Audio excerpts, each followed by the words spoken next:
अभिवादन स्वीकार कीजिए ब्रजेश मिश्रा का और आप देखना शुरू कर चुके हैं द डिबेट। बहनों भाइयों, सदन में आज सत्ता पक्ष और प्रतिपक्ष के बीच काफ़ी आक्रामकता देखने को मिली। वही मुख्यमंत्री के दो स्टेटमेंट आज बहुत ज़्यादा सुर्खियों में हैं।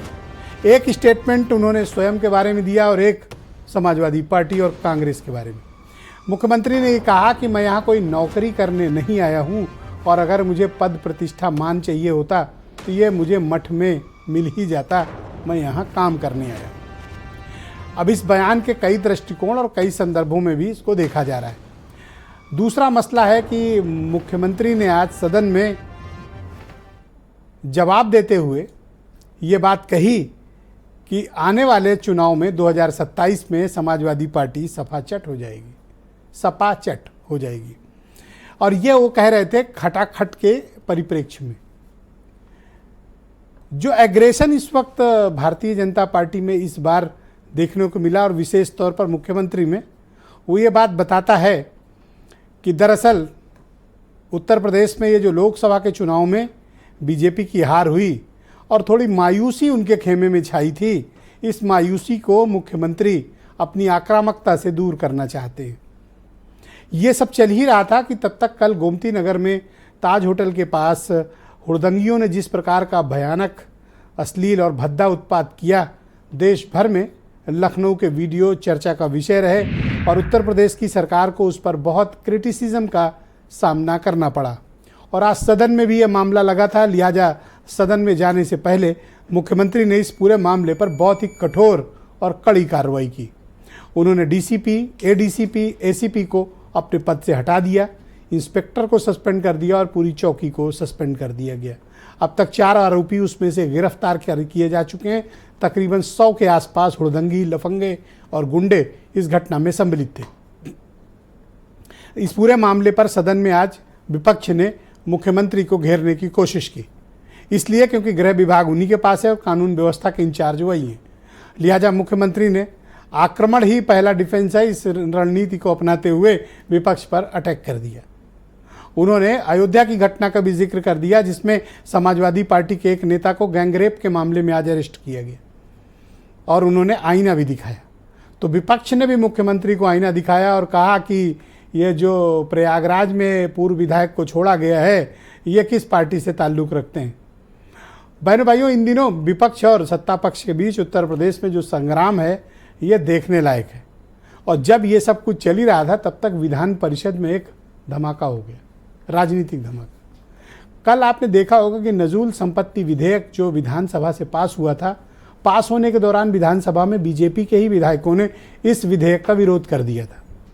तो अब जब विधानसभा से पास होकर ये आज परिषद पहुंचा, विधान परिषद, तो वहाँ खुद भूपेंद्र चौधरी जो बीजेपी के अध्यक्ष और एमएलसी हैं, वो खड़े हुए और उन्होंने कहा इस विधेयक में कई असहमतियाँ हैं, इसको प्रवर समिति को भेज दिया जाए, यानी इसको लटका दिया जाए।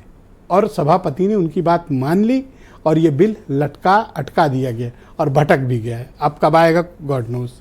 लेकिन इस पूरे मामले में सरकार को एक बड़े एम्बैरेसमेंट का भी सामना करना पड़ा कि पार्टी इस विधेयक को लेकर पक्ष में नहीं थी, कि विधानसभा में सार्वजनिक आलोचना हो रही हो और विधान परिषद में पार्टी के प्रदेश अध्यक्ष खुद खड़े होकर इस बिल को न पास करने के लिए कहते हो, इसको प्रवर समिति को भेजे जाने को कह रहे हो और भेज भी दिया गया हो। ये स्थिति किसी भी सरकार को असहज करती है। तो इन दिनों 4 दिन जो असेंबली चली, आज 17 अवसान हो गया, लेकिन इन 4 दिनों में ज़बरदस्त संग्राम देखने को मिला है और ऐसा प्रतीत होता है कि आने वाले समय में अब लड़ाई खुली और राजनीतिक तौर पर सत्ता पक्ष और प्रतिपक्ष के बीच की ये जंग है, ये बड़ा दिलचस्प मोड़ लेने जा रही है और संगठन भी इसमें कोई न कोई भूमिका निर्वहन कर रहा है।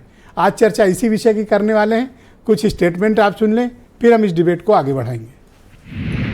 कह सकता हूं खटाखट नहीं, 27 में सपाचट के लिए तैयारी रही। 27 में सपाचट। ये लड़ाई हमारी सामान्य लड़ाई नहीं है, ये प्रतिष्ठा की लड़ाई भी नहीं है। मुझे प्रतिष्ठा प्राप्त करनी होती तो मुझसे से ज्यादा प्रतिष्ठा अपने मठ में मिल जाती है। मुख्यमंत्री लगातार क्या दावा कर रहे हैं, ठोक दो, गिरा दो, फोड़ दो, तोड़ दो। तो फिर सवाल है कि आपके बुलडोजर चलाने का और गोलियां मारने का जो आपने घुटने में, उसका फायदा क्या हुआ है? अगर आपका एक बाल खत्म हो गया है तो फिर बाद में लकीर पीटने का कोई अर्थ नहीं होता है। जो गोमती नगर की घटना है उस घटना में भी हम लोगों ने जवाबदेही तय की है। ये सद्भावना वाले लोग हैं, यानी सद्भावना, अब इनके लिए सद्भावना ट्रेन चलाएंगे, इनके लिए बुलेट ट्रेन चलेगी, चिंता मत करो। जब से बीजेपी लोकसभा का चुनाव हारी है तब से बौखला सी गई है। हर मुद्दे को वो जाति और धर्म से जोड़ने का काम करती है। ऐसी घटनाएं पूरे उत्तर प्रदेश में हो रही हैं। उस घटना से ध्यान भटकाने का काम किया, इसीलिए उसको जाति और धर्म से जोड़ने का काम। तो बहनों भाइयों, आज की इस परिचर्चा को आगे बढ़ाते हैं। मेरे साथ समीर सिंह हैं, उत्तर प्रदेश में भारतीय जनता पार्टी के प्रवक्ता हैं। हेमंत तिवारी बहुत ही जाने माने पत्रकार हैं, मेरे साथ इस परिचर्चा का हिस्सा हैं। नाहिद लारी खान समाजवादी पार्टी की विधायक कोई प्रवक्ता है मेरे साथ। अब मुंह से निकला है तो विधायक बन ही जाएंगे। ओके, प्रदीप सिंह उत्तर प्रदेश में कांग्रेस कमेटी के प्रवक्ता हैं और हेमंत तिवारी जी के मित्र डॉक्टर एम.एच. खान भी हमारे साथ इस परिचर्चा का हिस्सा हैं। बहुजन समाज पार्टी के पूर्व राष्ट्रीय प्रवक्ता और पॉलिटिकल एनालिस्ट हैं। वीरेंद्र सिंह जी हमारे स्टेट हेड। आप सभी का स्वागत और धन्यवाद मेरे साथ इस कार्यक्रम में सम्मिलित होने के लिए। नाहिद जी, मैं कार्यक्रम की शुरुआत आपसे करना चाहता हूं। और मुख्यमंत्री ने आज विधानसभा में आपकी पार्टी को लेकर बोला कि 2027 में आपकी पार्टी सफाचट यानी सपाचट हो जाएगी। देखिए, ऐसा क्यों स्टेटमेंट दिया उन्होंने? और मैं देखा आपके यहाँ से कोई बोला भी नहीं विरोध। ब्रिजेश जी, अब क्या ये सब बातों का कोई बेतुकी बातें क्या इस पर बोले? देखिए, पहले भी ये सब बातें करते रहे, ये बीजेपी के लोग कहते रहे समाप्तवादी पार्टी कर देंगे, अब ये सपा चट और सफा चट ऐसी ही बेतुकी बातें कर रहे। यही सब बातें करते करते तो खुद बीजेपी सफाया हो गया उत्तर प्रदेश में। बीजेपी अब दूसरे नंबर की पार्टी बन गई है। 2024 के चुनाव में ये फैसला हो गया कि बीजेपी दूसरे नंबर की पार्टी बन गई। समाजवादी पार्टी सबसे बड़ी पार्टी बनकर निकली है। समाजवादी पार्टी सबसे बड़ी पार्टी और माननीय अखिलेश यादव जी और पीडीए की ऐसी ताकत थी कि बीजेपी हो गई हाफ, इनके सहयोगी दल हो गए साफ। अब 2027 में हो जाएंगे पूर्णता साफ। ये बीजेपी की स्थिति है। पर वो तो आप ही को कह रहे हैं कि आप सपाचट होने वाली हैं। इनके खुद के विधायक बता रहे हैं कि बीजेपी की इतनी स्थिति खराब है कि 2027 में ये चुनाव जीत जाए, ऐसा नामुमकिन है।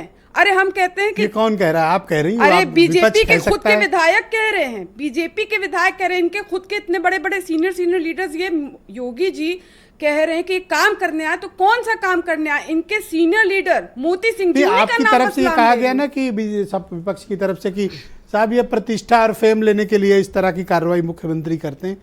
इसके जवाब में उन्होंने कहा नहीं, जवाब तो अब वो यही सब बातें करते रहेंगे, इसका कोई फायदा नहीं है। आप देखिए ना, माननीय अखिलेश यादव जी, उनका करिश्मा था और पीडीए का करिश्मा था, चमत्कार था, और इंडिया गठबंधन का चमत्कार था और करिश्मा था। अच्छा, दो सवाल हैं। सुनिए बात, चमत्कार और करिश्मा था कि हमारी जो है 12 गुना सीटें बढ़ गई समाजवादी पार्टी की, और हमारे सहयोगी दल यानी कांग्रेस उनकी 6 गुना सीटें बढ़ गई। और वहीं आप बीजेपी के देखिए, बीजेपी ने वोट मांगा था मोदी जी के चेहरे पर, उनकी गारंटी पर वोट मांगा था। मोदी जी की गारंटी नहीं चली, उनके नाम का वोट नहीं मिला, हाफ हो गई बीजेपी यूपी में। मुख्यमंत्री ने सदन में यह भी कहा कि एक पवन यादव और एक कोई मुस्लिम युवक को गिरफ्तार किया गया है, तो ये कौन सद्भावना वाले लोग हैं? इनके लिए बुलेट ट्रेन चलेगी। देखिए जिस कल जो गोमती नगर वाली घटना नहीं, जिस उस घटना को आपके चैनल ने बहुत प्रमुखता से दिखाया, मैंने देखा आपके चैनल पे, बहुत प्रमुखता से आपने उजागर किया, और बहुत शर्मनाक और दुखद है ये जिस तरह से हुड़दंग मचा रहे थे। लेकिन जो हुड़दंग मच रहा था, इससे तो स्पष्ट दिख रहा है ना कि उत्तर प्रदेश में सरकार नाम की कोई चीज नहीं है, सरकार रेंग रही है।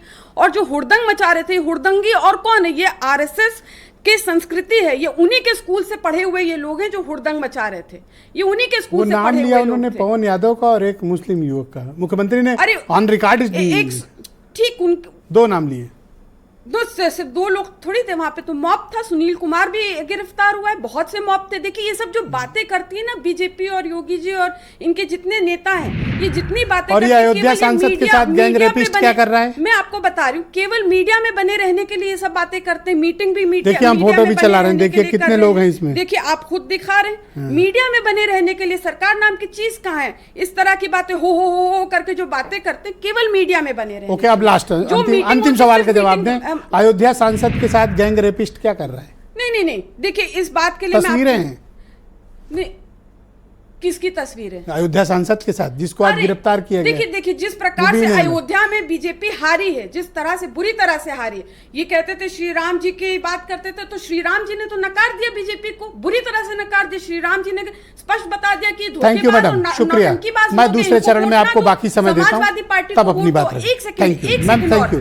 मैं नेक्स्ट राउंड में टाइम दूंगा प्लीज। और लेट मैं समीर सिंह को आमंत्रित करता हूं, भारतीय जनता पार्टी के प्रवक्ता हैं। समीर जी, शुक्रिया आपका। और मैं पहला सवाल है मेरा कि ये मुख्यमंत्री किसको कह रहे थे ये बात कि मैं नौकरी नहीं कर रहा हूं और मुझे पद प्रतिष्ठा चाहिए होती तो ये तो मठ में मिल ही जाती, ये किसके लिए संकेत है?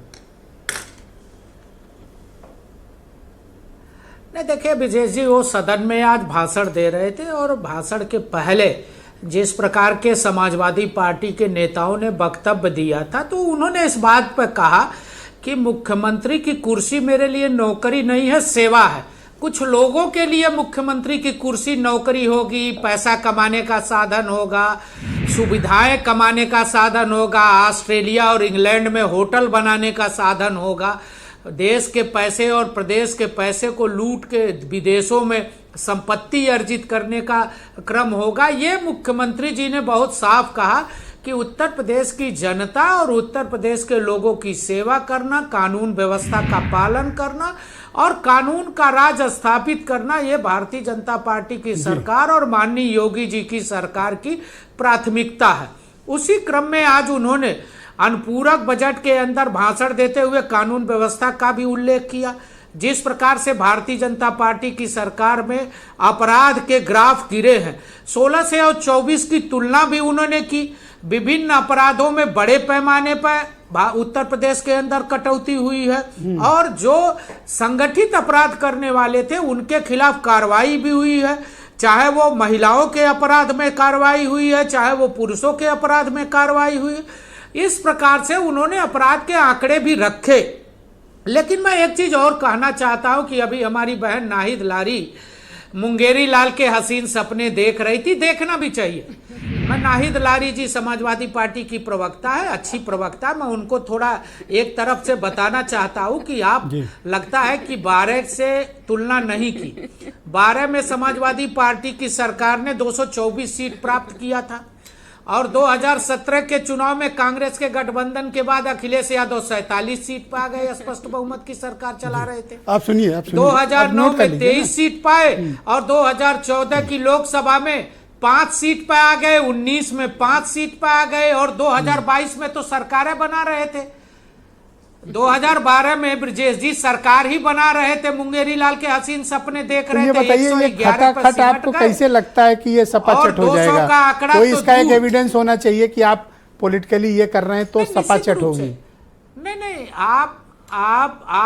आप निश्चित रूप से ये देखिए, जितनी बातें मैंने आपको बताई है, जितने रिजल्ट बताए हैं उत्तर प्रदेश के चुनाव के, वो ये रिजल्ट बताता है कि अखिलेश यादव जी उत्तर प्रदेश के अंदर विश्वास खो चुके हैं। और आज जिस प्रकार की घटनाएं हो रही, अयोध्या के अंदर जो हुआ, जो समाजवादी पार्टी का नेता एक अति पिछड़ी लड़की के साथ बलात्कार करता है और गैंगरेप करता है और समाजवादी पार्टी मौन बैठी है। बहन नाहिद लारी जी बैठी है, महिला है, इनको सबसे पहले उसको कंडम करना चाहिए और क्षमा मांगना चाहिए जनता से, अयोध्या के लोगों से, अति पिछड़े लोगों से, कि हमारे पार्टी के नेता ने ऐसा किया, मैं माफी मांगता हूं। हरदोई के अंदर एक वकील की हत्या हुई।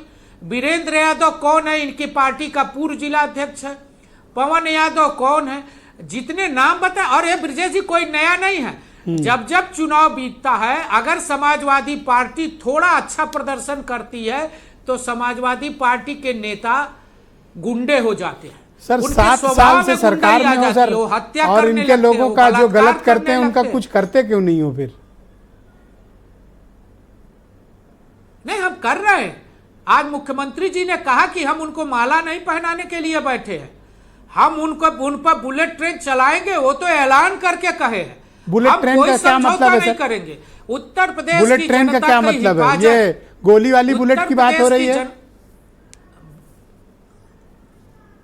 ब्रजेश जी, उत्तर प्रदेश की जनता की हिफाजत के लिए हमको अगर कोई भी ट्रेन चलानी पड़ेगी तो हम चलाएंगे। उत्तर प्रदेश की 25 करोड़ की जनता हमारी प्राथमिकता। सर वही तो पूछ रहा हूँ, कौन सी वाली बुलेट है? ये बुलेट ट्रेन वाली बुलेट है या जो बंदूक में लगती है वो वाली बुलेट है? ब्रजेश जी, ये तो आप भी समझ रहे हैं, हम भी समझ रहे हैं, नाहिद जी भी समझ रहे हैं। मैं नहीं समझ रहा हूं सर, हमारे वरिष्ठ खान साहब नहीं समझ पा रहे हैं, बताना पड़ेगा कि कौन से। हम उत्तर प्रदेश को नहीं, हम उत्तर प्रदेश को संगठित अपराध से मुक्त किए हैं। तो उत्तर प्रदेश को संगठित अपराध से मुक्त करने में उत्तर प्रदेश की पुलिस ने बड़ी भूमिका निभाई। फिर आगे बढ़ाएंगे। हमारे उत्तर प्रदेश के जवानों ने बड़ी भूमिका निभाई। एक सवाल और है आपसे, और निश्चित रूप से हम उत्तर प्रदेश के पुलिस को बधाई देना चाहते हैं, माननीय मुख्यमंत्री जी को बधाई देना चाहते हैं कि उन्होंने उत्तर प्रदेश एक लास्ट क्वेश्चन है इस राउंड का, फिर नेक्स्ट राउंड में आपसे बाकी डिबेट बाकी लेंगे डिटेल। ये उत्तर प्रदेश की जनता उनको धन्यवाद देती है। ये नजूल संपत्ति विधेयक कल विधानसभा में आया था, आपकी ही पार्टी के विधायक विरोध कर रहे थे और आपकी ही पार्टी के स्टेट प्रेसिडेंट यानी प्रदेश अध्यक्ष जो एमएलसी हैं वो विधान परिषद में इसको रुकवा देते हैं। ऐसा क्या है, क्या संगठन और सरकार के बीच तालमेल का कोई अभाव है? नहीं, कोई अभाव नहीं है ब्रजेश जी। आप इसको ऐसे देखिए कि उत्तर प्रदेश की विधानसभा में जो चीज आता है उस पर बहस होती है। हम अनुपूरक बजट लाए, उस पर बहस हुई। हम कोई भी विधेयक लाते हैं उस पर बहस होता है, सर्वसम्मति से पास होता है। अलग अलग लोगों के अलग अलग मत होते हैं, उस मत का सम्मान होता है। हम लोकतंत्र में भरोसा रखते हैं ब्रजेश जी, हम लोकतांत्रिक दल है और किसी की सहमति और असहमति का हम सम्मान करते हैं और उसको लेके जो संवैधानिक व्यवस्था बनी है समिति को भेजने की, और समिति विचार करके फिर उस पर निर्णय लेगी। इसमें कौन सी बड़ी बात हो गई? नहीं सर, कोई बड़ी बात नहीं। ऐसे विधेयक यही बात मैं हेमंत जी को कब से समझा रहा हूँ, समझ कहाँ रहे हैं वो। मैं प्रदीप सिंह को इनवाइट करता हूँ, उत्तर प्रदेश में कांग्रेस कमेटी के प्रवक्ता हैं। प्रदीप जी, आपका स्वागत है। ये मुख्यमंत्री ने आपके खटाखट का आज क्या सदन में कांड किया, आपने सुना? नहीं, आवाज नहीं निकली, आपके दो विधायक थे वहां पे। नहीं, आवाज तो निकल ही नहीं सकती। ऑपरेशन मजनू से लेके ठोक दो नीति तक चलते चलते आए और यह सरकार का बाल इतना है कि मुख्यमंत्री आवास से 1 किलोमीटर की दूरी पर पिता पुत्री, परिवार, पति पत्नी और इस तरह के तमाम लोग वहां से गुजर रहे थे और दंगियों ने न सिर्फ उन्हें अपमानित किया बल्कि उन पर तमाम तरह के और आरोप भी हैं। और उसके बाद मुख्यमंत्री जी 20, 25, 50 लोगों के चेहरे फोटो वहां पर दिखाई पड़ रहे थे। मुख्यमंत्री जी को दो लोग नजर आए, एक यादव और दूसरा मुसलमान। तीसरा व्यक्ति उनके नाम के आगे नजर नहीं आया। तो हो सकता है पुलिस ने ये देखा हो वीडियो में कि 2 ही लोग हों। पुलिस, आपने देखा, पूरे देश ने देखा और आपके चैनल ने दिखाया, पूरे देश ने देखा कि सैकड़ों की 4 लोग पकड़े तो गए, सैकड़ों का झुंड। लेकिन मुख्यमंत्री जी के का जो बयान आ रहा है, क्या बयान आ रहा है, यही तो पूरा प्रदेश जानता है। आपने सुना नहीं? उन्होंने कहा पूरी लिस्ट है, उस लिस्ट में उन्होंने 2 नाम लिए, 2 नाम पवन यादव और ये तो पूरा प्रदेश जानता है। अगर आप इस देश में यादव हैं, इस प्रदेश में अगर आप यादव और मुसलमान हैं तो बुलडोजर नीति चलेगी। तो क्या यादव और मुसलमान को छूट है कि वो कुछ बदतमीजी करे? बिल्कुल नहीं। दूसरा बुलडोजर चलते चलते चिल्लूपार पहुंच जाएगा और कानपुर पहुंच जाएगा, लेकिन कहीं और नहीं चलेगा। ये गोरखपुर में नहीं चलेगा। प्रदीप सिंह गोरखपुर वाले अच्छा, एक बात सुनो आप। और तमाम लोग भारतीय जनता पार्टी के अपराधी हैं। अगर हर जनपद की लिस्ट निकाली जाए और 10 गुंडों की लिस्ट निकाली जाएंगे, उसमें 8 भारतीय जनता पार्टी के कार्यकर्ता हैं। इस पर बात नहीं करेंगे। एक सवाल है मेरा, अगर मान लीजिए हमारा या आपका परिवार होता जो वहां कल घटना हुई गोमती नगर में, तो किसी के लिए बड़ी स्तब्ध करने वाली बात है ना। गाड़ी का दरवाजा खोल के लोगों को खींच कर, एक फैमिली जा रही थी बाइक से, कैसे गिरा के उसके साथ बदतमीजी हो रही थी। तो ये तो सबको आगे आके इसको कंडेम करना चाहिए और जो भी कानून के दायरे में कड़ी से कड़ी कार्रवाई है। मैं तो बुलेट वाली भाषा नहीं कह सकता, लेकिन मैं कह सकता हूं कि हमारे भी कानून में जितनी भी सख्त से सख्त सजा इस पे है वो मिलनी चाहिए। बिल्कुल ब्रजेश जी, हम सहमत हैं। ऑपरेशन मजनू चलाते चलाते 6 महीने में ऑपरेशन मजनू गायब हो गया। बूचड़ खाना बंद करते करते सारे बूचड़ खाने के भारतीय जनता पार्टी के कार्यकर्ताओं के समर्थन से गोलने लगे और गोली घुटने पे गोली मारते मारते भारतीय जनता पार्टी के गुंडे जिलों में जमीनें कब्जा कर नजूल पे जो एक्ट लेकर आए हैं, इस पर भारतीय जनता पार्टी के लोग ही विरोध में क्यों आए? अधिकतर जमीन नजूल होता क्या है और उस पर कब्जा कैसे होता, ये समीर जी जानते होंगे। निश्चित तौर पर सत्ताधारी वो कैसे जानेंगे, उनसे क्या मतलब है? सत्ताधारी दल के हैं। सत्ताधारी दल का व्यक्ति जो होता है, नजूल की जमीन पर सत्ताधारी दल के विधायक, उनके प्रधान से लेके विधायक तक और मंत्री तक, इन्हीं के कब्जे होते हैं। और इनको जैसे ही लगने लगा, योगी जी की हार वहां पे हो गई कि अभी कुछ दिन पहले बात कही गई थी, संगठन सरकार से बड़ा होता है। तो निश्चित तौर पर वो लोग जो बयान दे रहे थे कि संगठन सरकार से बड़ा होता है, एक बार फिर उन्होंने योगी जी को हराने का प्रयास किया और ये दिखा सदन के अंदर। तो निश्चित तौर पर हम ये कहते हैं सरकार का बाल खत्म है। पुलिस को जिस तरीके से आपने भारतीय जनता पार्टी के कार्यकर्ता के रूप में प्रयोग किया, आज Thank पुलिस you. का इकबाल भी आपने खत्म कर दिया। यह आपकी नीति है और इस नीति से उत्तर डॉक्टर प्रदेश एम.एच. की खान। आवाम निश्चित तौर पर Thank you. सड़क पर उतरने को लिए मजबूर है। बहुत शुक्रिया खान साहब। आज आपने चीफ मिनिस्टर का बड़ा एग्रेसिव और फायरी स्पीच ज़रूर सुनी होगी और उसमें 3-4 उनके जो स्टेटमेंट हैं वो मीडिया में और इंटरनेट पर ज़बरदस्त वायरल हैं। पहला तो ये नौकरी वाला, दूसरा ये कि इससे ज़्यादा प्रसिद्धि तो मुझे मठ में मिल जाती तो मुझे उसकी ज़रूरत नहीं है, और तीसरा ये कह रहे हैं ये खटाखट वाले धोखेबाज हैं और इनको 27 में सपा चट होगी। सपा नहीं, सपा चट। क्या उद्देश्य मानते हैं आप इसके पीछे, इस एग्रेशन के पीछे? देखिए मिश्रा जी, सबसे पहले तो जो गोमती नगर में घटना घटी है मैं उसकी को निंदा करता हूँ। ऐसा नहीं होना चाहिए। 7 साल के शासन में पूरे दुनिया में डंका पिटवा रहे थे कि उत्तर प्रदेश में कानून व्यवस्था बिल्कुल फिट चल रही है। बुलडोजर बाबा बुलडोजर चला रहे हैं और उसके बाद सैकड़ों लोग, 1-2 लोग नहीं है, सैकड़ों लोग वहां हुड़दंग मचा रहे थे। और विधानसभा में किसी का नाम लेना, जाति का नाम लेना, ये संविधान के खिलाफ है, ये नहीं ले सकते थे। योगी जी ने साफ साफ कहा कि मेरे पास पूरी लिस्ट है पूरी लिस्ट है मेरे पास। तो उस लिस्ट में 2 नाम पढ़ा उसने, सिर्फ 2 नाम पढ़ा। क्यों नहीं पढ़ा पूरी लिस्ट? अगर पूरी लिस्ट पढ़ते तो अरे समय नहीं रहा होगा इसलिए नहीं पढ़े। नहीं तो 2 नाम भी ले लेना चाहिए, कहना चाहिए कि मेरे पास लिस्ट है, सब पे कार्रवाई होगी। खान साहब, मैं तो कहता हूं किसी धर्म, जाति, मजहब, संप्रदाय के हों, सख्त से सख्त कार्रवाई होनी चाहिए। सोचिए हमारा आपका परिवार होता तो हमें आपको बुरा नहीं लगता? बहुत बुरा लगता। मैं यही कह रहा हूं कि ये संविधान के खिलाफ है, इस पर नहीं जाना चाहिए था। और योगी जी चले गए, संविधान का कसम खा लिया। तो आपने जब कसम खाई तो सब जाति, बिरादरी, धर्म को बराबर सम्मान देना चाहिए।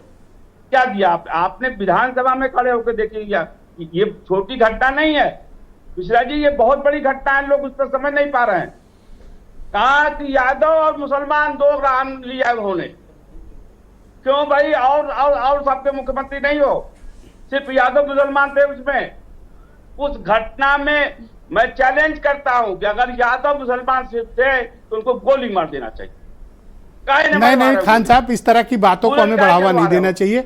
हमें कानून सम्मत कार्रवाई करनी चाहिए। मैं हमेशा इस हक में रहता हूं। हमें किसी को गोली मारने या अनलॉफुल मतलब स्टेटमेंट नहीं देना चाहिए।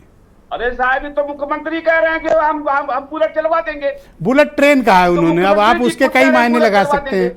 मैंने पूछा समीर सिंह से, पर उन्होंने बुलेट ट्रेन शब्द इस्तेमाल किया, तो अब स्पेसिफिक आरोप तो नहीं लग सकता कि बुलेट की। मैं तो इनसे यह भी पूछा कि कौन वाली बुलेट।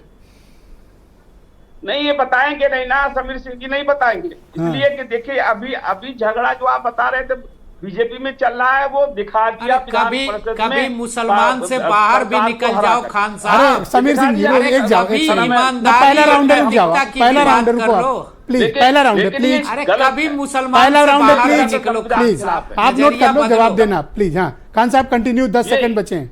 ये जो संविधान की कसम खा के जो बात कहता है वो संविधान की बेइज्जती करता है, संविधान को तोड़ता है, संविधान को बरोड़ता है।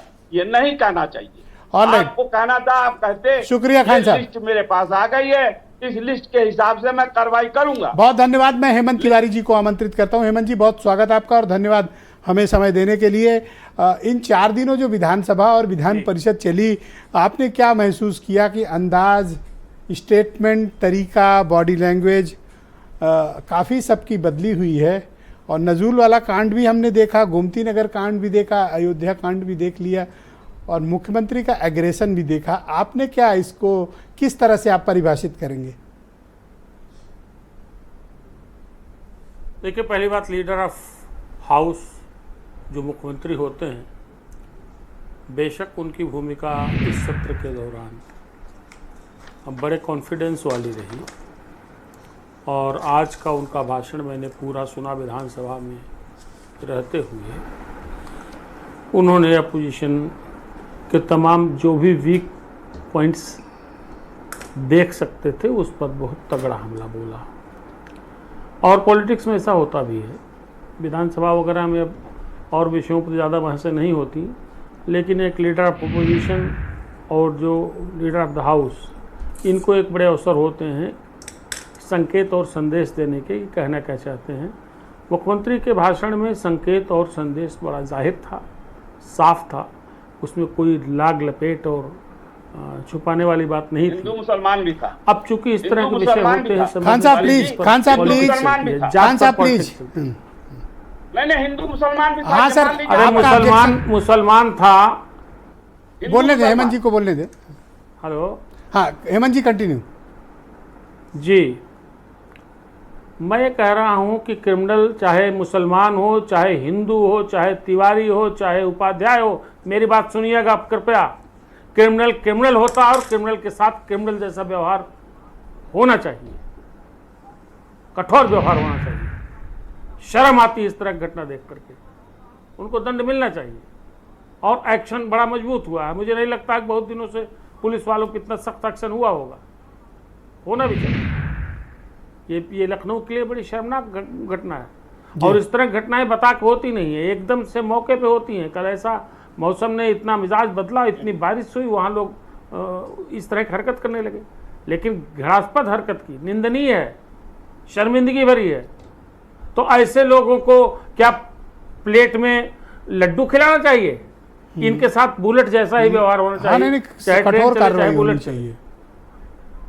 और मेरा अपना मानना है, किसी को अच्छा लगे या खराब, मेरा मानना है कि लॉ एंड ऑर्डर के मोर्चे पर महिलाओं के साथ व्यवहार या अपमान जैसे अपराधों पर इस सरकार ने बेहतर काम किया है, इससे कोई इनकार नहीं कर सकता, भले ही भाषण। अब दो मेरे सवाल हैं, पॉलिटिकल लाइन पे लौटते हैं इन आपराधिक घटनाओं को छोड़कर। मुख्यमंत्री समाजवादी पार्टी पर और कांग्रेस पर ज्वाइंट अटैक कर रहे हैं। कांग्रेस हालांकि बहुत सिग्निफिकेंट नहीं है लोक असेंबली के भीतर, 2 ही MLAs हैं, लेकिन उस गठबंधन के मर्म पर मुख्यमंत्री ने चोट की है। और ख़ास तौर पर ये कि ये प्रोपोगेंडा फैलाते हैं, डराते हैं, झूठ बोलते हैं, और किसान बकरी और बकरी के और कुत्ते के बच्चे वाली कहानी भी सुनाई। तो इन सब के पीछे आप कारण क्या मानते हो, कि क्या वो अभी भी मानते हैं कि प्रोपोगेंडा है, या ग्राउंड पर सरकार के खिलाफ नाराज़गी थी? नहीं, देखिए, सरकार के खिलाफ नाराज़गी या पसंदगी जो कुछ थी उसका परिणाम लोगों ने देखा। लेकिन इसमें कोई शक नहीं कि राजनीति में हर दांव चलता है। जो प्रमुख राजनेता है, जो प्रमुख राजनीतिक दल हैं, जात की ज़रूरत है जाति का काम करते हैं, धर्म की ज़रूरत है धर्म का काम करते हैं, और जो उसको उपयोगी लगता है उसका इस्तेमाल करता है। हालांकि हमारे लोकतंत्र के लिए अच्छा नहीं, सब करते हैं जितने लोग हैं।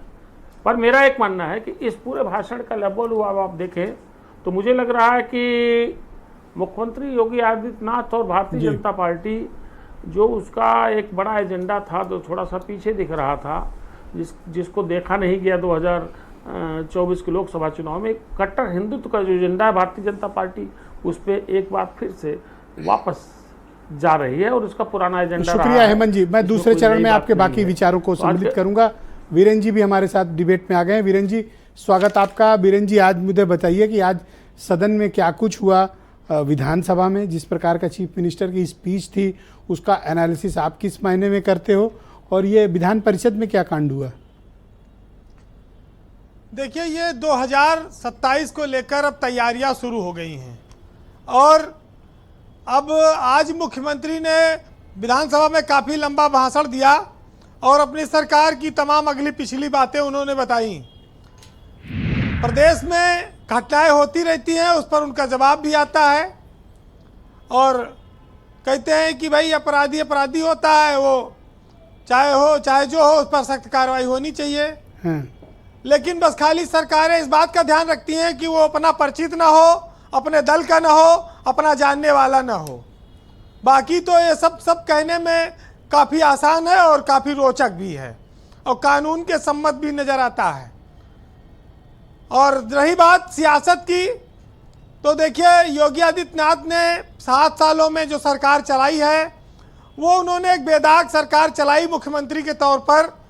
उनको पार्टी के भीतर से भी कई बार चुनौतियां मिली हैं, विपक्ष से तो जो मिलती रहती हैं, और जो संगठन होता है वो सरकार से बड़ा होता है।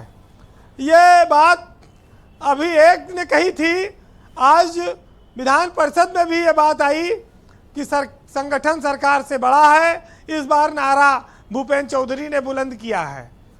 और आप इसको इस रूप में भी देख सकते हैं कि हो सकता है कि भाजपा की ये आंतरिक रणनीति रही हो कि नजूल वाले मामले में विधानसभा से पास करा लिया जाए और ज़्यादा लोगों का विरोध हो, शोर शराबा हो, तो परिषद में उसको प्रवर समिति को भेज दिया जाए।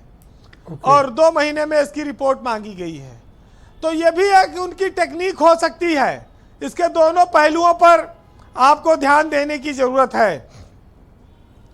ब्रजेश जी, खटाखट ने बड़ा नुकसान किया लोकसभा में। आरक्षण ने, संविधान के खतरे ने, यह सब भी बीजेपी को आज तक परेशान कर रहा है जी। उस खटाखट का कोई सही जवाब नहीं निकल पा रहा था। अब निकला है सफा चट।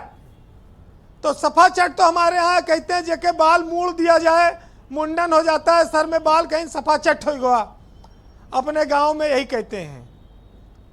और सफा चट में और बहुत सारी चीजें भी आती हैं। अब यह 27 में तय होगा कि किसका किसका सफाया हुआ। लेकिन आज मुख्यमंत्री ने यह बात जरूर संकेत दिया कि ये जो खटाखट और संविधान और आरक्षण के भरोसे मत रहना, 2027 तक बहुत पानी बह जाएगा, तब तक हम स्थितियों को संभाल लेंगे, तब तक बहुत सारी चीजें बदल जाएंगी। उनके सफा चट कहने के पीछे शायद यही मकसद रहा होगा। वैसे जो भी हो मुद्दा, बीजेपी इस कोशिश में है कि आने वाले चुनाव में अब वो उसको फायदे में जाए, जो लोकसभा का नुकसान हुआ है उसको पूरा करे। लेकिन ये बात तो सब लोग जानते हैं जो सियासत में है कि सियासत हमेशा अप और डाउन पे चलती रहती है। कभी कोई सत्ता पक्ष इधर रहता है, कभी उस विपक्ष में बैठता है। और बीजेपी और समाजवादी, बसपा, सब लोगों ने इस चीज़ों को देखा है। लेकिन एक चीज़ देखिए, वर्तमान दौर में नेता अब जो है वो कर्म से नहीं बनते, नेता अब किस्मत से और कृपा से बनने लगे हैं। पहले का ज़माना और था। तो अप डाउन का अब जो दौर है वो कर्म और के बजाय कृपा और किस्मत से आने लगा है। और यही वजह है कि देखिए, जो लोग एक ज़माने में बसपा छोड़कर आए, आज भाजपा सरकार में मंत्री बने हैं, ये उनकी किस्मत थी। कुछ लोग राज्यसभा में क्रॉस वोटिंग करके चले गए और कुछ नहीं पाए। और शायद मनोज पांडे आज होते तो नेता विपक्ष का पद भी पा जाते। ये भी उनकी किस्मत खराब थी या अच्छी थी जी। इसका भी आकलन हो। तो गच्चा देकर कुछ लोग संभल गए और कुछ लोग गच्चा खाकर उबर नहीं पाए, गच्चे में पड़े रह गए। कई सारे ये सब उदाहरण उत्तर प्रदेश में मौजूद हैं। और ये जरूर है कि विधान परिषद में भूपेंद्र चौधरी द्वारा इसको रोकना, प्रवर समिति के हवाले करना, कहीं ना कहीं ये दर्शाता है कि बीजेपी की इसमें कोई आंतरिक रणनीति है। उसने चीज़ों को भापा कि बहुत सारे जगहों से आवाज़ उठ रही है कि ये विधेयक ठीक नहीं है। ब्रजेश जी, आलोचना, उपलब्धि और आलोचना ये दोनों एक दूसरे के मित्र हैं। जब आप उपलब्धि हासिल करेंगे तो आपकी आलोचना होगी, बेवजह होगी। जो सत्ता में बैठे हैं उनकी आलोचना होगी, प्रदेश में कोई घटना होगी उसके लिए उनके ऊपर जिम्मेदारी डाली जाएगी। आज ये बात कही गई कि अखिलेश यादव की सरकार में जो भर्तियां हुई थी उनकी जांच चल रही है, उन पर कार्रवाई होगी। लेकिन आपको बता दूं, हैरत की बात यह है कि विधानसभा में उस दौरान जो भर्तियां हुई उनके लोगों को प्रमोशन भी दिया जा रहा है। तो एक तरफ तो जांच हो रही है, एक तरफ प्रमोशन भी मिल रहा है जी। ये भी बड़ा अजीब सी बात है। वैसे मुख्यमंत्री का ये बयान बहुत चौंकाता है कि वो यहाँ नौकरी करने नहीं आए हैं। ये बयान पर आज सपा वाले कुछ मजा ले रहे थे, हंस रहे थे कि मुख्यमंत्री ये क्या खाली समाजवादी पार्टी के लोगों को सुनाने के लिए कह रहे थे या दिल्ली के लोगों को भी सुनाने के लिए कह रहे थे। उन्होंने स्पष्ट कहा कि ये जो सब रोज रोज उनके पीछे पड़े रहते हैं, बयान देते हैं, शायद उनको भी ये बात समझ में आनी चाहिए। ये सदन का आज उन्होंने बड़ा भरपूर उपयोग किया है। वैसे एक चीज आप जानते हैं कि ईश्वर जो है वो सर्वत्र है, वो न तो दंड कभी देता है न कभी माफ करता है, वो तो बस इंसाफ करता है वक्त आने पर। तो सबका इंसाफ ऊपर वाला करेगा जब जिसका वक्त आएगा। फिलहाल हम लोग तो आज वसीम बरेलवी जी का एक शेर है, सुना दूं तो अच्छा लगेगा लोगों को कि साया बनकर साथ चलेंगे, इसके भरोसे मत रहना, और अपने हमेशा अपने रहेंगे, इसके भरोसे मत रहना। सावन का महीना आते ही बादल तो छा जाएंगे और हर हाल में बरसेंगे, इसके भरोसे मत रहना। और सूरज की मानिंद सफर पर रोज निकलना पड़ता है, बैठे बैठे दिन बदलेंगे, इसके भरोसे मत रहना। बहुत शुक्रिया वीरेंद्र जी, आपका बहुत बहुत धन्यवाद ग्राउंड जीरो से हमारे साथ जुड़ने के लिए, अपना फीडबैक और पॉलिटिकल ऑब्जर्वेशंस हम तक पहुंचाने के लिए। बहन भाइयों, इस परिचर्चा का दूसरा चरण प्रारंभ करते हैं। नाहिद लारी खान मेरे साथ मौजूद हैं, समाजवादी पार्टी की प्रवक्ता हैं। नाहिद जी, आज मैंने देखा कि मुख्यमंत्री जिस तरह से आक्रामक होकर आपकी पार्टी के ऊपर आरोप पे आरोप मतलब बुलेट की रफ्तार से आपके ऊपर अटैक हो रहा था, अखिलेश यादव की कमी आज विधानसभा में आपको भी खटकी? नहीं, देखिए मैं सुन रही थी, जवाब नहीं मिल आपकी तरफ से आ रहा था। नहीं, मैं आपको सुन रही थी अभी। वैसे तो हम मेरे जैसे करोड़ों जनमानस है उत्तर प्रदेश में, जो जब बीजेपी के लोग बोलते हैं तो टीवी बंद कर देते हैं, इसलिए जानकारी नहीं रहती। तभी तो बीजेपी की स्थिति हो गई कि हाफ हो गई।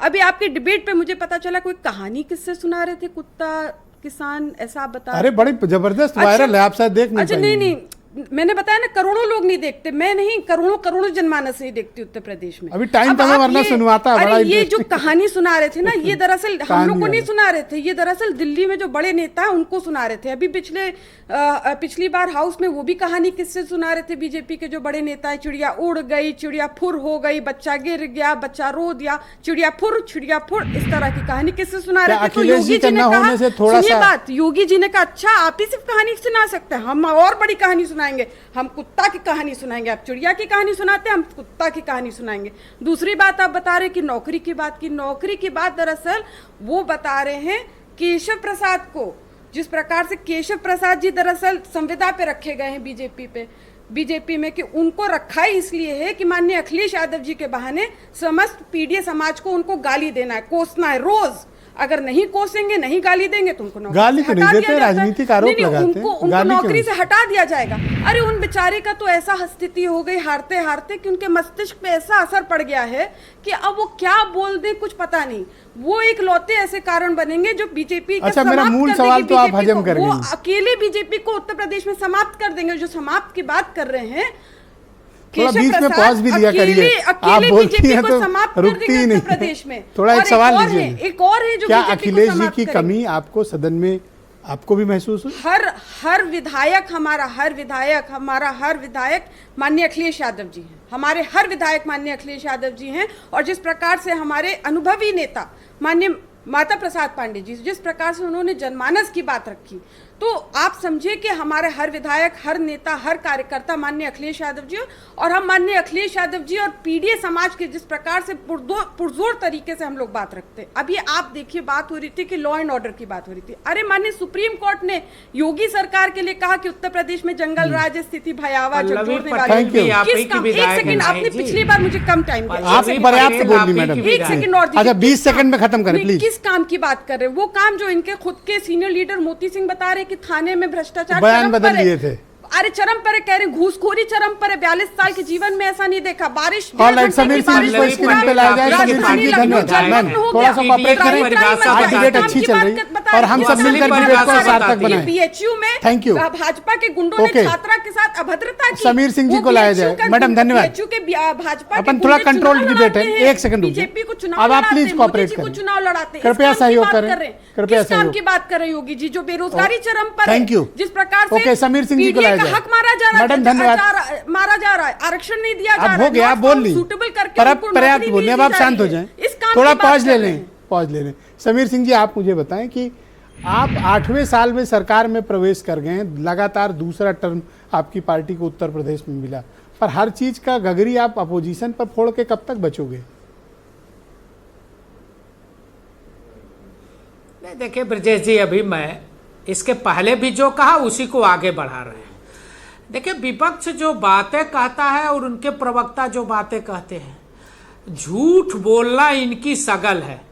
लोकसभा के चुनाव में संविधान खतरे में है, संविधान बदल देंगे, मैडम मैंने उनको रोका था, आप कृपया डिबेट को अच्छे चलने दें, आप मान जाए बात, आप बात मान जाए, ऐसे डिबेट नहीं करते हैं प्लीज, ऐसे डिबेट नहीं करते हैं, मैं आपको समझा रहा हूँ, प्लीज कृपया कोऑपरेट करें, थोड़ा कोऑपरेट करें आप, एक सेकंड अरे भाई, इतने 2012 से लेके 2024 के बीच में 12 साल के 1 बाय 1 आने दीजिए, 1 बाय सबकी बात आने चुनाव हुआ, आप लोग शांत हो। अच्छा, मैं चुप हो जाता हूँ, आप बात कर, बंद कर दूं डिबेट, क्या करूं? 7 चुनाव में कौन सा चुनाव अखिलेश यादव दूसरे चैनल वाली डिबेट नहीं है, थोड़ा संयम बरतें, समय दिया आपको, बोलिए समीर सिंह जी। आप जाति की बात करती हो, आप हर चीज को धर्म के चश्मे से देखती हो। हमारे खान साहब भी अभी धर्म के चश्मे में पड़ गए। आपने क्यों सीएम हाउस गंगा जल से बुलवाया इनको कह लेने दे, आप नोट कर लो, मैं दूंगा लास्ट में समय आपको, प्लीज। के नाम पर बचाया जाता था, हमारी सरकार में जाति के नाम पर, धर्म के नाम पर नहीं बताया जाता। हरदोई के अंदर जिस आपके जिला अध्यक्ष यादव जिला अध्यक्ष, अरे तो कार्रवाई करो, इसमें कौन रोक रहा है आपको? अपराधी है, 28 से अधिक मुकदमे दर्ज है। ब्रजेश जी, गैंगस्टर की कार्रवाई हमारी सरकार ने 17 में किया था। स्ट्रिक्ट हम कार्रवाई एक्शन कर रहे हैं, एज पर लॉ जो है सब कार्रवाई कर रहे हैं कि ये समाजवादी नहीं ब्रजेश जी, हम सख्त कार्रवाई कर रहे हैं, हम सब। लेकिन जब जब कार्रवाई होती है, इनके पास धर्म का चश्मा आ जाता है, जाति का चश्मा आ जाता है। और हमारे कांग्रेस के प्रवक्ता वकील हैं हमारे मित्र प्रदीप जी, वो झूठ को कैसे सही करते हैं और झूठ को कैसे बढ़ाते हैं, ये कोई इनसे सीख है। कांग्रेस पार्टी तो आपको सर्टिफिकेट अभी अच्छे वकील का दे रहे हैं, किस स्थिति में खड़ी है? खटाखट। अरे ऐसी तारीफें करोगे तो प्रदीप सिंह के क्लाइंट बढ़ जाएंगे। अरे कर्नाटक में दे देते आप, हिमाचल में दे देते आप, जहां आपकी सरकार है वहीं दे देते। उत्तर प्रदेश में तो आने वाली नहीं है, 89 से गायब है। अखिलेश यादव जी आपको 2वीं दर्जे का बना के रखे हैं, तो जहां आपकी सरकार है वहीं दे दीजिए। हम तो दे रहे हैं, हमारा नारा है सबका साथ, सबका विकास और सबका विश्वास। हम सबके विकास की बात करते हैं। लेकिन ब्रजेश जी, कष्ट होता है जब किसी महिला को, कोई महिला स्कूल से बच्चे को लेके आ रही है स्कूटी से, और गुंडे और लफंगे समाजवादी पार्टी के उसके बच्चे का बैग पानी में डुबो देते हैं। ये कौन सी प्रवृत्ति है? उसको धर्म के नाम पर, जाति के नाम पर आप सुरक्षित करेंगे?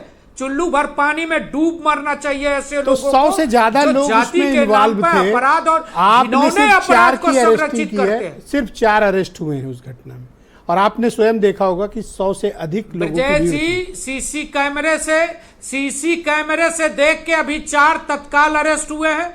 जो दोषी पुलिसकर्मी है, डीसीपी से लेके, और बड़ी कार्रवाई आज तक ये नजीर है। समाजवादी पार्टी की प्रवक्ता बताए कि उनकी सरकार में 5 साल में एक आदमी सस्पेंड हुआ। प्रदीप सिंह को लाया जाए स्क्रीन पे। धन्यवाद सर। गुंडे सड़कों पर उत्पात मचाते थे जी, गुंडे सड़कों पर गुंडाई करते थे और पुलिस प्रदीप सिंह को लाया जाए। धन्यवाद। चाय पिलाती थी थाने में। धन्यवाद मैडम। ये भाजपा की सरकार है, ये प्रदीप सिंह को लाया जाए। भाई प्रदीप सिंह को तो कह रहे कि आपकी पार्टी सम्मिलित है। निश्चित तौर पर ये योगी जी की सरकार है जहां कचहरी के अंदर एक अपराधी दूसरे अपराधी को गोली मारकर हत्या करते हैं।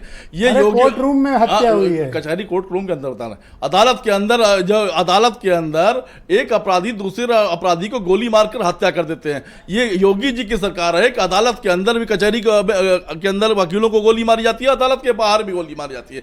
ये योगी जी की सरकार है कि जुडिशियल कस्टडी में आया हुआ अपराधी दूसरा अपराधी उसको गोली मारता है। यह योगी जी की सरकार है, जेल के अंदर एक अपराधी दूसरे अपराधी को गोली मारता है, पिस्टल आज तक बरामद नहीं होती। यह योगी की सरकार है कि 5 किलोमीटर तक महिला यहां पर बलात्कार होता रहा राजधानी के अंदर, और महिला तड़पती रही, पुलिस ढूंढ नहीं पाई। ये योगी की सरकार है कि जहां पर 1100 पुलिसकर्मी अन्य जिलों से बुलाए गए थे इसलिए कि सदन चल रहा था। उसके बावजूद भी पौष इलाके में 150 हुड़दंग करते रहे। 4 पकड़े गए, 4 हुड़दंग जब कर रहे थे 1.5 4 घंटे लोग तक पकड़े हुड़दंग, ब्रजेश जी 1.5 घंटे तक हुड़दंग चल रहा था, बगल में 10-90 है, सारी फोर्स की व्यवस्था है और हुड़दंग चलता रहा, पुलिस वहां पहुंचती नहीं है। योगी अरे 4 लोग पकड़े गए, बताइए। योगी की सरकार है कि ऑपरेशन मजनू चलाते चलाते 6 महीने के बाद ऑपरेशन मजनू कहां चला गया ये किसी को पता नहीं। ये योगी की सरकार है जिसमें चिन्मयानंद भी है, ये योगी की सरकार है जिसमें प्रद्युम्न सिंह है, ये योगी की सरकार है जिसमें कुलदीप सेंगर है। और जब बात करते हो अयोध्या की, तो पिछली बार की भारतीय जनता पार्टी की सरकार में कुसुम मिश्रा कांड याद होगा, जिसमें आपके नेता विनय कटियार आरोपी थे, आपको याद होगा प्रज्वल मोहल्ला, जिसमें देश के प्रधानमंत्री। धन्यवाद सर, धन्यवाद धन्यवाद। नो पर्सनल मत होइए, पर्सनल मत होइए sir, thank you. Okay, all right, MH Khan ji को लाया जाए, धन्यवाद।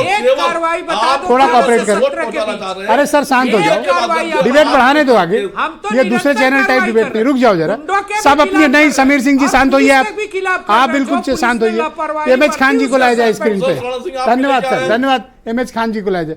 खान साहब ये समीर सिंह क्या तो कहे जा रहे हैं आपको? मुझे बुरा लगा, मैंने टोका उनको। नहीं समीर सिंह जी अगर नहीं कहेंगे तो ये पार्टी से निकाल दिए जाएंगे ना। इनका आपको गाली दे के इनको प्रमोशन मिलेगा, ऐसा है? ये है हम कह रहे हैं, फिर मैं कह रहा हूँ। अरे ऐसे नहीं है, समीर सिंह अच्छे आदमी मैं सहमत हूँ, आप ऐसा मत सोचिए। गुंडे बदमाश किसी जात बिरादरी के नहीं, लेकिन मुख्यमंत्री जी जो संविधान की कसम खाए हैं, विधानसभा में खड़े होकर कहते हैं ये लिस्ट मेरे पास आ गई। अरे जो गुंडे हैं उन्हीं का नाम लेंगे ना, पूरी लिस्ट जो में गुंडे हैं उन्हीं का नाम लेंगे ना, मुसलमान जिन्होंने आगे आके अपराध किया नाम तो ना ना ना, सिर्फ खान साहब बोल रहे हैं, खान साहब बोलिए, खान साहब बोलिए, समीर सिंह जी शांत होइए, शांत होइए, खान साहब बोलिए, खान साहब को आप हॉस्टाइल मत करो। संविधान को आप समझ नहीं रहे हैं। अरे हम इसलिए मैं कहता हूँ, हम तो उनको कह रहे हैं ब्रजेश जी कि उनको कम से कम धर्म के नहीं होना चाहिए देखना चाहिए। खान साहब आराम से बात करो, आराम से, संयम बरतना चाहिए और इस बात को कहना चाहिए कि जितने लोग हैं इसमें सबको पकड़ा जाएगा और सब पे बुलडोजर चला जाएगा। ये नहीं है कि एक दो आदमी को नाम दे दिया, पुलिस पर भी कार्रवाई की है, ये नहीं हो सकता। स्वागत करना चाहिए। बुलडोजर चिल्लूबार में चलेगा। आपने 7 साल के शासनकाल में धन्यवाद, इतनी बड़ी गुंडाई दिखा दिया, जी को इतनी बड़ी गुंडाई कैसे दिखा दिया, कैसे करा दिया लखनऊ राजधानी में? अरे खान साहब थोड़ा पॉलिटिकली आओ। ये क्या देखिए, मुख्यमंत्री केवल अब बसपा का नाम ही नहीं लेते हैं, केवल सपा सपा कांग्रेस कांग्रेस हो रहा है। आपको क्या लगता है कि बीएसपी इरेलीवेंट हो गई है? खान साहब कोई नाम ही नहीं लेता बीएसपी का, मैं तो देखता हूं। नहीं कुछ नहीं, नाम लें चाहे न लें, उनको पता है कि हाँ बीएसपी जो है एक मूवमेंट है, वो चल रही है, उसका कोई बुरे हाल में भी नहीं जाएगा, बुरे से बुरे हाल में भी 8 से 9% वोट उसका है। और वो मिशनरी का काम करते हैं, वो अपने सब समाज से जोड़ने का काम करते हैं।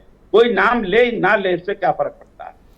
हेमंत तिवारी जी को स्क्रीन पर लाया जाए, धन्यवाद, बहुत शुक्रिया। हेमंत जी आने वाले समय में आप क्या राजनीतिक परिदृश्य देखते हैं और आप क्या महसूस करते हैं कि यूपी में सत्ता पक्ष और प्रतिपक्ष के बीच किस तरह का राजनीतिक माहौल रहेगा, और ये जो बीजेपी अपने संगठन के भीतर घिरी हुई है, इसका कोई मुकम्मल हल है या नहीं है? हेमंत जी देखिए, बीजेपी तो पहले से तब भी बेहतर है। एक ज़माने में यहाँ 8-8 गुट हुआ करते थे। 2014 के बाद 2013 में जब अमित शाह यहाँ प्रभारी बन के आए महासचिव, उसके बाद से स्थितियों में बहुत काबू देखा गया है। तो ये तो कुछ भी नहीं है। लेकिन जहाँ तक के बात है कि प्रेजेंट पॉलिटिकल सिनेरियो को तो जान लीजिएगा, जब कोई पार्टी लगातार 4-4 इलेक्शन, वो भी हेमंत जी आप सुन पा रहे हैं मुझे?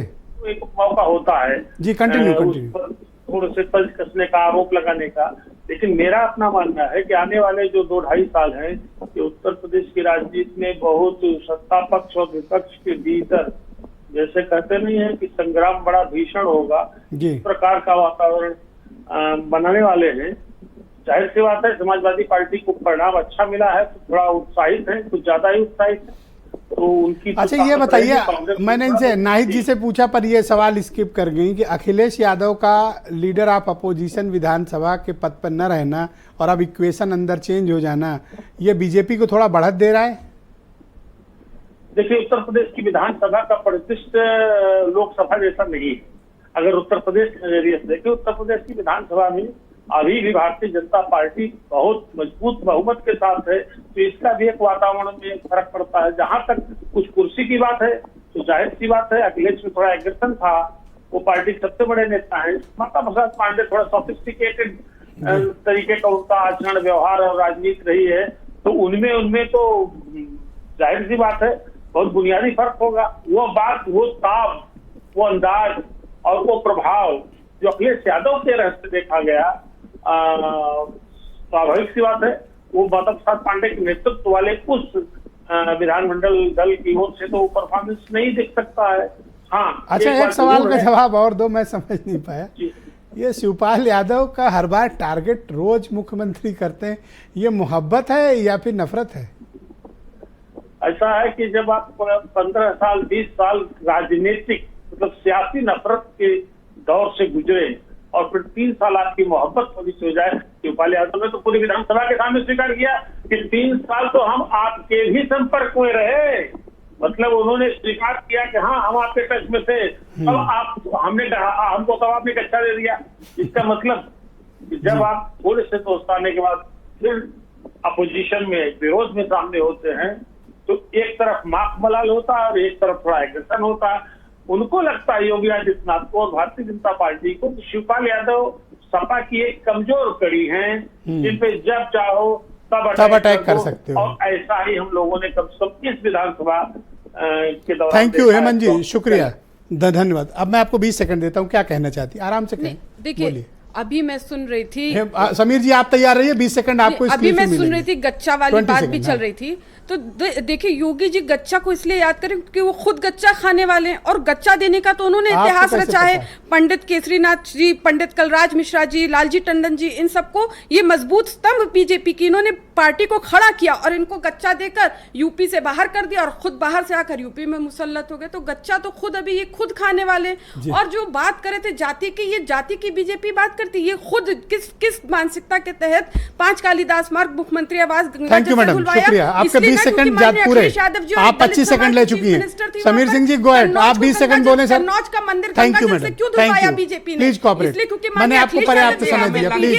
ये पार्लियामेंट नहीं है कि कितना बोले आप, अपनी पार्टी के बारे में थोड़ा सा करना चाहिए। बीजेपी की, अच्छा आप आपको टाइम दिया ना, अब आप उन्हें बोलने, आप शांत हो जाइए, आप कृपया शांत हो। अखिलेश यादव ने, आप उनको मैं 20 सेकंड दिया हूँ ना, आपके कहने पे मैंने समय दिया, अब आप मिसयूज मत अभी हमारे हेमंत जी जिसका उल्लेख कर रहे थे, अरे आप अपनी पार्टी को देखो, आप भाजपा के चक्कर में क्यों पड़ी हो? आप तो रोज अपमान अखिलेश यादव अपने पार्टी के नेताओं को करते हैं। अपने पिता का अपमान किया, अपने चाचा का किया, अपने विधायकों का करते, अपने सहयोगियों का करते। यही मानसिकता के तहत तो बीजेपी आधी होगी। धन्यवाद सर, धन्यवाद।